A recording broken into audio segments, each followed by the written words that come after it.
Come walk with me to one of the strangest stones in North America. Somewhere ahead, at the end of this trail near the top of Minnesota, a lone rock the height of a small building stands upright in the forest, and if you hold a compass to its side, the needle swings and lies. Over the next mile, we will cross ground shaped by fire and ice, follow one of the oldest roads in the state, and meet a stone that argues with the Earth's own magnetic field.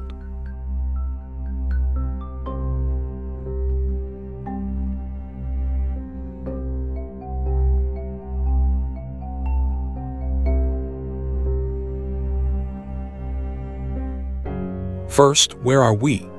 This is the Magnetic Rock Trail, near the very end of the Gunflint Trail, in the far northeastern tip of Minnesota's Arrowhead. We are deep in the Superior National Forest, right on the edge of the Boundary Waters, just a few miles from the Canadian border, and a long, quiet drive north of the little harbor town of Grand Marais on Lake Superior.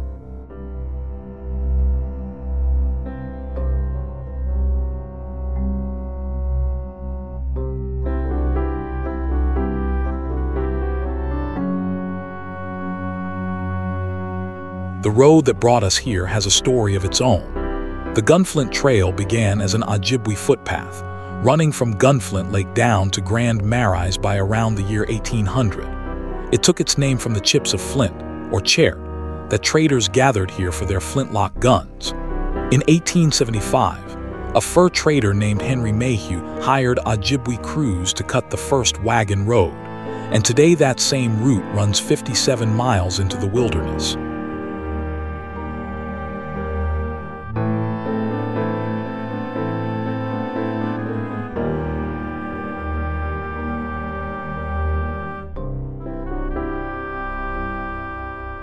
Long before any road, this was, and still is, the homeland of the Anishinaabe, the Ojibwe people.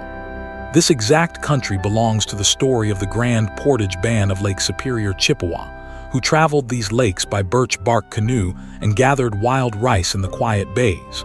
When they ceded much of this land in the Treaty of La Pointe in 1854, they kept the right to hunt, fish, and gather across it, a right the band still exercises across these forests today.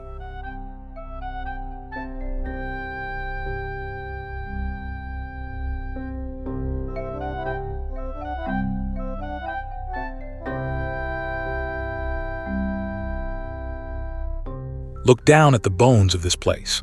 We are standing on the Canadian Shield, a vast core of ancient rock that anchors the heart of the continent. The bedrock here belongs to the Gunflint Iron Formation, laid down close to 1.9 billion years ago, resting on rock older still. This is Precambrian stone, some of the most ancient exposed bedrock in North America, and it holds tiny fossils of some of the earliest life on Earth.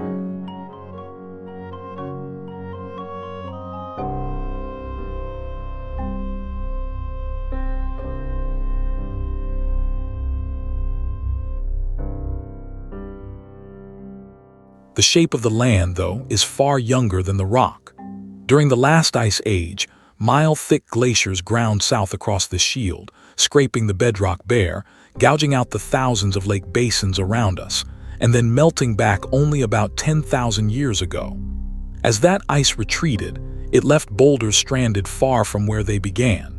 Geologists call such a wandering, out-of-place boulder a glacial erratic.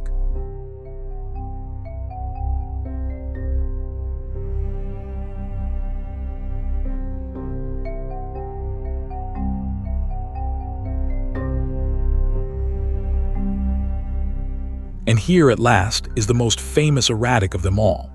Magnetic rock rises straight out of the forest floor, a single slab of stone standing roughly 30 feet tall, tipped up on its end like a giant's forgotten fence post. The glacier that carried it here set it down alone in a clearing, and it has stood in this exact spot, silent and upright, since long before the first people ever walked past it.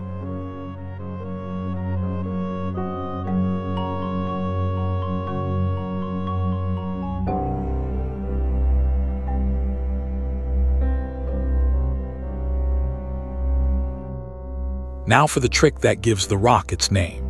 This stone is unusually rich in magnetite, one of the most magnetic minerals on Earth and a signature mineral of the local iron bedrock. There is enough of it packed into this single boulder to bend the planet's magnetic field around it. Hold a compass to the rock and the needle abandons true north, swinging to point instead at the stone itself. The Earth says one thing, and magnetic rock says another.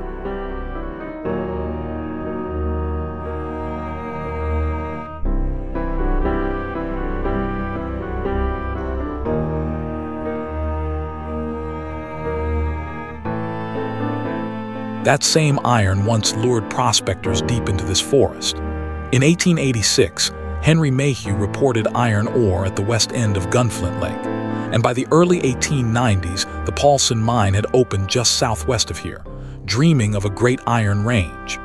The dream did not last. The ore proved poor and the money worse, and the mine was abandoned within a few years, leaving the wilderness to quietly close back over it.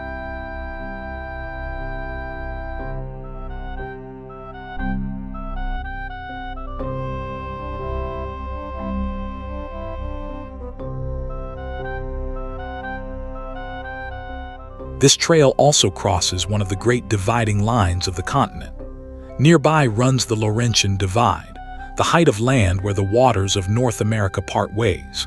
From here, rain that falls on one slope drains north through a chain of wild rivers all the way to Hudson Bay and the Arctic, while rain on the other slope runs east through the Great Lakes to the Atlantic.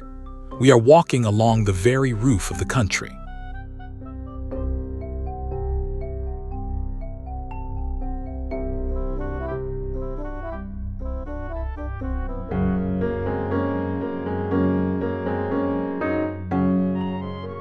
Look closely at the trees around us, and you will read a more recent chapter, one written in fire. In May of 2007, an unattended campfire near Ham Lake escaped into a bone-dry forest and became an inferno. Driven by fierce winds, the Ham Lake fire tore across more than 75,000 acres on both sides of the border, one of the largest wildfires in modern Minnesota history. This trail runs straight through the heart of what it burned.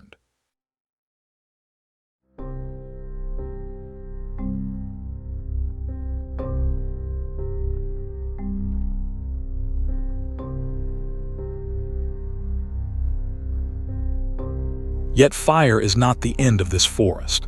It is how the forest is reborn. The jack pines that dominate this ridge are made for it. Their cones are sealed shut with resin and will only crack open in intense heat, so that when a fire sweeps through, it plants the very forest that follows. The tangle of young green pine crowding this burned ground is not damage. It is the boreal forest doing exactly what it has always done.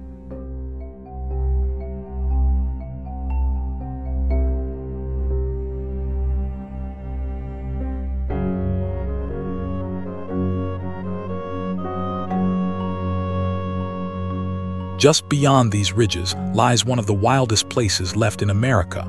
The Boundary Waters Canoe Area Wilderness is a labyrinth of more than 1,000 lakes and streams, over 1 million acres of forest, water, and Canadian shield rock, laced together by canoe routes and portage trails the Ojibwe and the voyageurs paddled centuries ago. Magnetic rock stands right at its threshold, on the edge of a country you can only cross by paddle and by foot.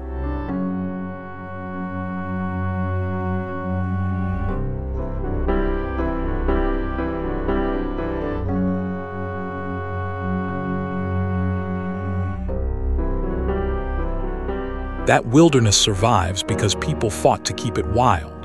The Wilderness Act of 1964 first gave the Boundary Waters federal protection, and then in 1978, a stronger law banned logging and reigned in the motors and mines, sealing off more than 1 million acres as permanent wilderness. Because of that fight, the forest around this stone will look much the same for our great-grandchildren as it does for us.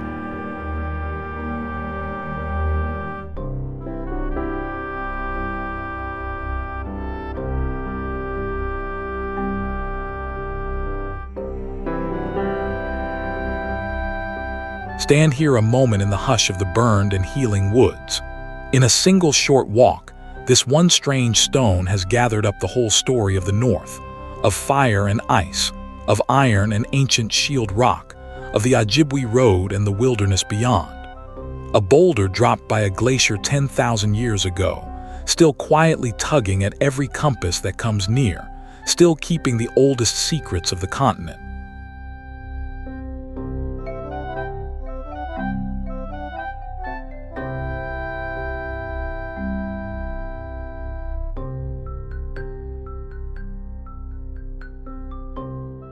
Thank you for hiking out to Magnetic Rock with me.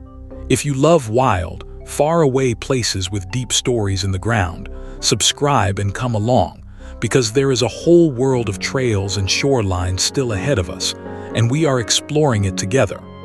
Until the next one, keep wandering and keep an eye on your compass.